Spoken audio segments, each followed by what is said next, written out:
ধরনের ঘরের মধ্যে যে কোনো সময় আল্লাহ পাক রব্বুল আলামিনের গজব নাজিল হতে পারে। এই 3 ধরনের ঘরকে আল্লাহ পাক রব্বুল আলামিন বড় অপছন্দ করে থাকেন। 1 নাম্বার হচ্ছে যেই ঘরের মধ্যে নারীর আওয়াজ পুরুষের তুলনায় উচ্চ হয়ে থাকে, সেই ঘরের মধ্যে প্রতিদিন 70,000 ফেরেশতা লানত পাঠিয়ে থাকে।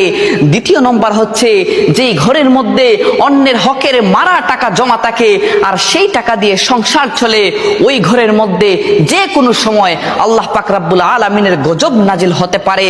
আর 3 নম্বর হচ্ছে হযরত জিবরাইল আলাইহিস সালাম বলেন, যেই ঘরের মানুষরা মেহমান আসলে অখুশি হয়, ওই ঘরের মধ্যে যে কোনো সময় আল্লাহর গজব নাজিল হতে পারে। যদিও নামাজ পড়া হয় ওই ঘরের মধ্যে, ফেরেশতারা সওয়াব লেখেন না, নামাজের সওয়াব লেখেন না। নাউজুবিল্লাহ। আল্লাহ পাক রব্বুল আলামিন এই 3 ধরনের বৈশিষ্ট্য থেকে আমাদেরকে যেন